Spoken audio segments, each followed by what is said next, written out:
Caro telespectador, retornamos. E hoje, para a nossa felicidade, a Direito e Justiça em Foco apresenta para você o doutor Ascul, doutor Marco Antônio Ascul. Um homem inteligentíssimo, um homem culto, um homem que a gente tem prazer em conversar com ele, dada a extensão cultural que ele ostenta. Doutor Ascul, direto ao assunto agora, hein? Como podemos resolver processualmente os problemas de segurança pública no Brasil? Muito bem. Nós podemos resolver sem agredir as instituições, certo? Como nós vamos resolvê-la? Apenas, por exemplo, se nós, como eu disse, tem que unir polícia com justiça. Nós já tivemos um código processual criminal perfeito, o mais democrático do mundo, que foi de 1832. Quem o fez, na realidade, graças a Dom João VI, Sim. que foi o verdadeiro criador do Brasil. O sistema misturava o modo francês com o inglês, ou seja, uma polícia unificada, Sim. que era a Guarda Nacional, nossas elites econômicas. Resolvemos os problemas econômicos com o café no Vale do Paraíba. Problemas econômicos resolvidos. E uma polícia unificada para manter a ordem, a lei e a paz. Quem chefiava essa polícia era o juiz de direito. Porque essas funções são do juiz. Claro. Então, para manter a ordem contra os movimentos separatistas naquela época, senão o Brasil teria se desintegrado organicamente, a guarda, ao mesmo tempo que fazia a segurança, ela mantinha a paz e a lei. Por quê? O regente Feijó, na abdicação do trono por Dom Pedro I, e o infante não poderia assumir o trono, Dom Pedro II, ele, muito sábio, o que ele fez? Ele tinha a Guarda Nacional porque ele não podia contar com as forças do Exército, estavam metidos nesses movimentos, Balaiada, Sabinada, Farrapos e outros, que iriam desintegrar o Brasil até para contentar a sanha inglesa. Muito bem. Então, a Guarda Nacional era unificada. Olha, uma polícia única. Se eu apresentava para o juiz verificava indícios de autoria e materialidade, instaurava a investigação com auto de prisão em flagrante ou não coercitivo. E depois, se tivesse indício suficiente de autoria, pronúncia para o tribunal do júri. Olha que beleza. Maravilhoso. Então, o juiz do tribunal do júri, ratificando a pronúncia, ele podia também pronunciar, ou completaria as provas. Verificava se era caso de transação ou conciliação. Não sendo, ratificava a pronúncia, porque não houve transação nos casos que eram permitidos, a transação e a conciliação, e ia para o júri popular. Primeira fase do júri, admissibilidade da queixa, denúncia ou pronúncia. Segunda fase, com todo o contraditório. Aí então nós tínhamos uma segurança no tocante à instrumentalidade processual. Sim, naquela época, porque era a mistura dos dois e era democrático. Sim. Engraçado, no tempo do Império. Então, e hoje? Como seria, Hoje então, foi fragmento, processualmente? hoje regredimos. Os problemas processuais. Pois é, nós passamos por várias revoluções e problemas que enfraqueceram e desmantelaram. Hoje é um artesanato defeituoso a questão de polícia. Porque você tem problema hoje de comunicação. Nós tínhamos que ter, por exemplo, como eu dou os modelos aqui, uma identificação nacional. Você puxar uma informação hoje, você não sabe se a pessoa está presa ou não em outro estado. Tem vários RGs aqui. Cada estado tem um RG. Você tem um problema de também verificar as questões daqui de um estrangeiro, você fica dependendo de uma informação da Polícia Federal, uma polícia só nega a informação da outra. Depois é o seguinte, quem faz aqui nos estados a polícia preventiva, manter a ordem pública, é a polícia militar, que ela é uma polícia ostensiva. E só que não pode se separar. Então quer dizer dois. que não há uma colaboração entre as polícias? Por isso que eu estou dizendo, tem que ser feito de maneira cibernética, informatizada, em nível nacional. Porque hoje as guardas têm um poder de polícia também, as guardas municipais. Mas Não há uma comunicação rápida e segura. O senhor, por exemplo, tem que identificar uma pessoa sem submeter a vexame, a constrangimento. Você veja, o Marim, José Maria Marim, que foi preso lá fora, colocaram uma toalha para preservar a imagem. O senhor tem direito à imagem. Então, verdade. Essas disciplinas que eu pugno, e não com falta de educação de modos para querer atacar as instituições. E não é assim. Então, nós temos meios de solução. Precisamos educar o nosso povo. Infelizmente, nós carecemos de uma formação moral, intelectual e física adequada. Então você chega à conclusão que para educar um povo é necessário que isto parta de cima, ou seja, dos nossos representantes. Não, porque políticos. O representante é um reflexo do povo em que nós vivemos. O brasileiro reclama... Quer dizer, então, que o povo não escolhe bem. Doutor. É isso? Doutor, o senhor O povo não escolhe bem. vai escolher da sua própria espécie, é a lei dos homólogos, doutor. O indivíduo chora, reclama. Quando ele chega lá, pensa no individual, doutor. O senhor acha justo? Então, não é isso. Toma um banho e vai embora, deixa a menina com problema na favela. Tudo bem. Então, como é que nós podemos resolver de forma inteligente, doutor? É isso, doutor. E eficaz. Como é que nós Prevenção e educação. Prevenção, como eu disse para o senhor, é muito mais amplo que norma jurídica. É muito mais amplo que justiça distributiva. Nós temos que poupar a justiça se nós tivermos uma prevenção no tocante a esses direitos fundamentais de qualquer pessoa. Porque o país é rico. Aqui 150... Mas é só aqui no Brasil? Eu pergunto para você, vamos colocar, por exemplo, a segurança pública e justiça em um mundo globalizado. Muito bem. Deixa eu só terminar para o senhor. Nós já vamos lá. Então, nós precisamos a formação também dos políticos, viu, doutor? Formação também dos políticos. Uma educação e que venha estruturar a família. Porque nós temos riquezas infindas aqui. 150 bilhões de grãos de soja, doutor, metade fica na estrada, doutor. O Ceasa joga centenas de toneladas de alimentos fora. O problema não é este. Nós temos que ter uma boa administração. E a administração se faz com conhecimento, doutor. Tá certo. E aí, o que eu quero chegar ao ponto? Nós temos que ter aparelhos eficientes a curto prazo para evitar essas chacinas, como aconteceu na escadaria da Sé esses dias, cheio de sangue do lado do Tribunal de Justiça, numa área de segurança, um tiroteio, doutor. Você não acha que houve omissão da polícia? Não houve omissão da polícia. Não? Não, doutor. Porque, veja bem, o policial já estava numa posição ali, dentro daquele cenário.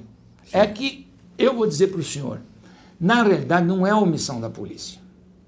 Um indivíduo daquele, com uma ficha criminal, tem que ter um preventivo especializado, com antecedentes criminais, envolvidos com droga. Droga, quem consumiu droga pesada, não tem cura. É a área da saúde. Não tem cura. Tem controle, doutor.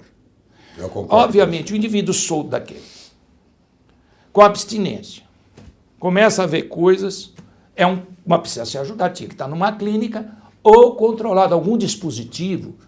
O senhor veja, mesmo pessoas com poder aquisitivo, precisa ter tratamento, ficam sequelas. Nós temos jogadores de futebol aí, pessoas astros, que infelizmente não conseguem se livrar da pior prisão, do pior cativeiro do mundo, que são as drogas, doutor. Então, precisa ter controle. Tudo bem. Com o medicamento. Como é que um indivíduo daquele que sai com esse histórico, assassino, traficante, obviamente, armado, veio um de fora, um cidadão, porque hoje a população já não aguenta ficar mais passiva. Ela está reagindo. Ela não está, antigamente, não reage.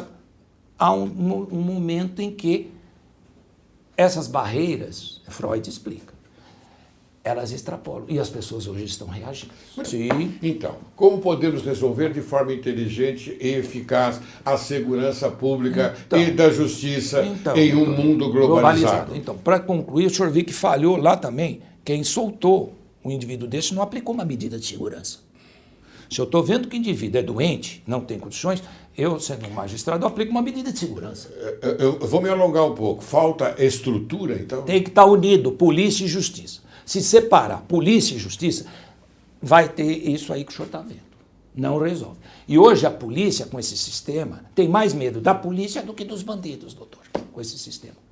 Porque tem que ter uma resposta do Poder Judiciário. E justiça é exclusivo do Poder Judiciário, mais ninguém. Não é parte, não é botar o Ministério Público aí em palpos de aranha. Ele é parte. Você acha que o policial trabalha livremente? Não assim. Não, livremente não. eu digo Não, cumprindo no exercício da sua profissão, cumprindo seus deveres não, e porque está obrigações tudo separado, profissionais. Doutor. Enquanto estiver separado... Livremente eu quero dizer, de acordo com aquilo que do seu treinamento, de acordo com os ensinamentos que ele teve na sua estrutura profissional. Nós aqui fazemos polícia judiciária. O delegado faz polícia judiciária.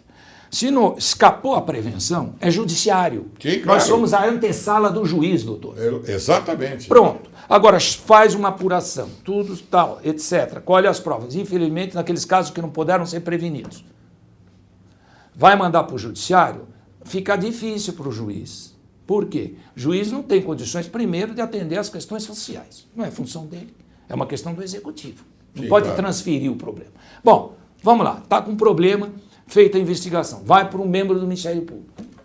O membro do Ministério Público vai transacionar. Então você acha que a audiência de custódia foi muito bem implantada pelo nosso presidente aqui do Tribunal de Justiça do Estado de São Paulo, doutor José Renato Ladini? Ele tem que cumprir a lei. Ele tem que cumprir a lei. Então está certo. Claro, ele tem que cumprir a lei. Mas acontece que do jeito que está aí é um inferno para os juízes e para as partes. O senhor fica lá num flagrante 24 horas. Depois tem que levar para o juiz de custódia. Como é que vai fazer? Tinha que ter juiz itinerante de custódia na secciona, como Vossa Excelência queria implantar. Os juízes itinerantes para poder distribuir. A minha proposta foi essa. Mas tem que ter. Minha proposta foi exatamente essa. Mas ninguém faz. Juízes em cada circunscrição. Pronto. O juiz, o Ministério Público e também o advogado. Resolveu. O advogado. Teleconferência. Teleconferência. Pois é. Nós temos, mas não se aplica. No momento do fato criminoso, ocorre, então, a solução. A solução. Ou então paga uma multa, ou interna. Ou interna, alguma coisa desse sentido. Então o juiz tem que estar presente. A presença do juiz. A minha proposta foi essa, doutor. Lá atrás, doutor. Mas eu sei, mas não fizeram. Quando saiu a lei 9.095... 99.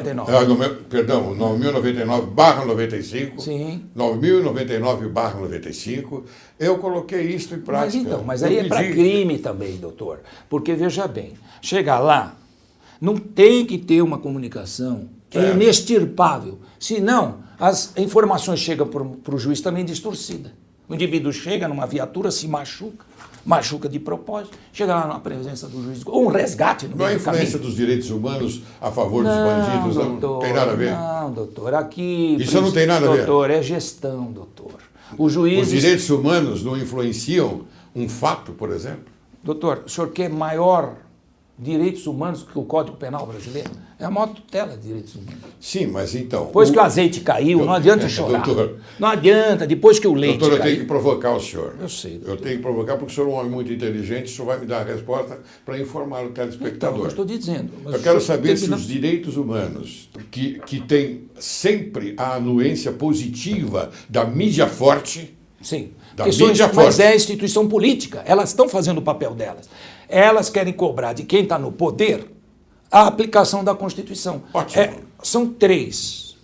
As ciências políticas, doutor, elas têm como matéria a teoria geral do Estado, o direito constitucional e as instituições políticas. As instituições políticas, seja a ONG, seja o que for, elas têm algo em comum o quê? Com aqueles que estão no poder constituído. A aplicação da Constituição e das leis. Sim. Então, elas são grupos de pressão. A função é essa mesmo, é grupo de pressão. Muito bem, doutor. Olha, hoje o Brasil é responsável por 1 em cada 10 homicídios, aproximadamente, no mundo. Se não vivemos em um estado de guerra, como explicar esse índice? Pois é, como nós estamos no mundo globalizado, nós vamos precisar fazer tratados e convenções internacionais com operações conjuntas com as polícias do mundo inteiro. Sim. E aí entra a cibernética, a tecnologia avançada, cujo cidadão também é responsável pela segurança, doutor. É dever do Estado, mas a responsabilidade, segurança pública, é de todos. Então, Nós temos meios, através da cibernética, e usar o que já está de graça, a nuvem de internet. É verdade. De graça a nuvem de internet. Para fazermos uma operação. Mas é a ganância. Depois, e a ganância? Doutor, o Brasil vai mandar. Mas a ganância, sempre vai haver um profissional. Posso terminar, doutor? Não pode, mas sempre vai haver um profissional. Deixa eu fechar o círculo. Sempre vai haver um profissional que vai querer cobrar, não é, aquilo que ele pode, que pode ser, nós podemos usar de graça, ele vai transformar em reais, ou dólar, ou euro, doutor, ou esterlina. eu estou falando numa questão técnica. Não adianta. Ou libra esterlina. Este livro aqui é mais importante do que a cura da AIDS. Este livro é mais importante do que a cura do Alzheimer. Porque sem segurança, doutor, é o descalabro da decomposição total. E hoje nós estamos falando de armas nucleares. Isso não tem controle, doutor. O bioterrorismo, o cyberterrorismo. Doutor, se nós não tivermos mecanismos para prevenção, nós não estaríamos mais falando. Caro telespectador, você está percebendo a qualidade que ostenta o doutor Marco Antônio Ascul. Qualidade, eu digo, intelectual. É um homem muito bem preparado. E graças a esta preparação intelectual, nós temos alguém, não é, na segurança pública, que ele é um delegado de polícia. Então, doutor Ascul, eu agradeço muito você vir aqui e conversar com o Direito e Justiça em Foco, porque você está prestando um serviço público. Sem dúvida. Não é? É uma questão de cidadania. Você está dando informações preciosíssimas ao nosso telespectador. O Brasil tem a 4ª maior população prisional do mundo. Como você avalia a questão dos presídios brasileiros? Então, antigamente, o delegado de polícia era o carcereiro que deu certo. Antigamente. E não podia ficar naquele estado de coisa. Sim. Hoje nós temos uma secretaria própria de assuntos penitenciários, de administração penitenciária, que, apesar dos pesares, está trabalhando muito bem, porque os melhores presídios e de segurança que nós temos aqui, graças à atuação do governo aqui, do Estado de São Paulo, são os presídios até de segurança máxima. Mas é o que eu digo, não podemos fazer a prevenção depois, a forma de reeducação. Tem que reeducar antes, lá atrás. Antes de darmos cursos de overlock e atividades multidisciplinares dentro da penitenciária. O que nós tínhamos que fazer era antes. Aí nós poupamos a polícia judiciária, poupamos o poder judiciário e poupamos o sistema prisional com menos gasto, doutor. Muito bem. E o que você acha da redução da maioridade penal? Eu sou contra. Sou contrário porque eu sempre fui dirigir cadeia. Na época era muito difícil porque nós fazíamos as prisões e o sistema prisional naquela época era muito ruim, então os presos ficavam conosco na cadeia pública. Sim, sim. Não vai reeducar nada, não vai melhorar a condição do menor que é vulnerável. Mas essa redução não diminui a violência? Não. Não vai diminuir coisa nenhuma. O que tem que aumentar é o tempo de internação desse menino que não teve estrutura familiar. Que chega lá, como a gente vê a situação, não tem pai, não tem mãe, e está ali jogado, que nem um trapo velho na rua. Ora, o traficante adota, o criminoso vem e vai cooptar esse menor, até para servir de mula no tráfico de entorpecentes e outras sanhas criminosas desbradadas. Agora, nós temos que mudar também a questão processual. Nós não podemos chegar e botar na cruz o Ministério Público. Isso é errado. Nós temos que mudar a figura do 28. Não, graças a Deus que nós temos um Ministério Público eficiente, né? Ele é eficiente, mas ele não vai resolver o problema. Amanhã, membros do Ministério Público vão correr risco de andar na rua. Juízes também, doutor. Porque esse sistema tem que mudar. O Ministério Público é parte na relação processual e não vai deixar de ser parte. Então, tem que dar possibilidade, naqueles casos em que o juiz julga improcedente o pedido de arquivamento do Ministério Público, insistindo o Procurador-Geral, dar um prazo de 6 meses para as ações subsidiárias da pública, naquelas exceções em que o juiz julga improcedente o pedido de arquivamento. Muito bem. Porque Caso contrário, nós teríamos que adotar o juizado de instrução. Doutor Ascul, eu lamentavelmente já estou encerrando o Pronto. programa. Então eu queria que você, mais uma vez eu quero mostrar ao telespectador esta excelente obra jurídica, não é, cujo autor está aqui na nossa frente, Dr. Marco Antônio Ascul, e eu acho que você completou mais um ciclo da sua vida em prol da literatura brasileira. Eu cumprimento você, Ascul, mais uma vez. Obrigado. Suas considerações finais para que eu possa encerrar o programa. Considerações finais. O telespectador, o público que me assiste, a salvação, senhoras e senhores, vem só com a consciência. Eu não falo para os malquerentes, os entusiastas, os frívolos que se afastem desta obra, porque são nocivos à verdade. Então, só os senhores vão poder resolver juntos, através do conhecimento e a técnica é o fazer. E este poder é do povo, sempre será do povo. Tem que haver uma participação popular em toda a ação governativa e, obviamente, os senhores têm que adquirir, porque já está tudo pesquisado aqui, são mais de 30 anos de vivências, e eu trago desde a origem do Poder Judiciário e da polícia da sua forma mais insípida, com todas as comparações de todos os sistemas judiciários e policiais do mundo, e o caminho e a salvação. Está saindo pela letras jurídicas, segurança pública e acesso à justiça. Teoria, problemas e modelos de soluções. Muito obrigado. Estou aqui como servidor em paz, porque esta é a primeira obra do mundo e vai ganhar foro internacional. Muito bem, doutor Ascul. Para encerrar o programa de hoje, não poderia deixar de lembrar a reflexão de Martin Luther King. Quem aceita o mal sem protestar, coopera com ele.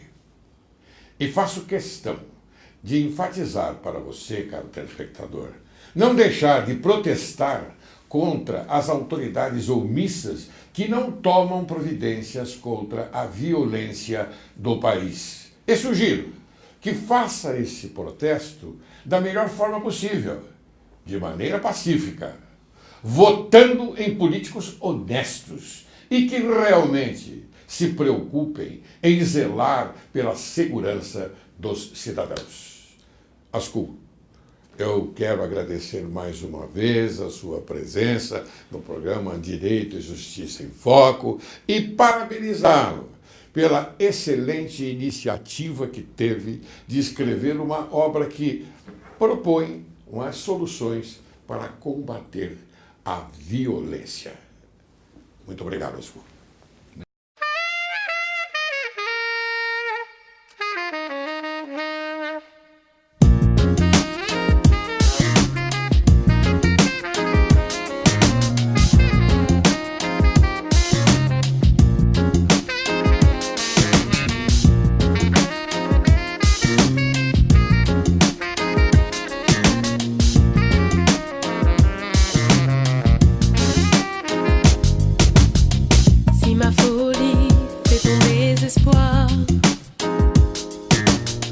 Ne m'en veux pas, je n'ai pas voulu.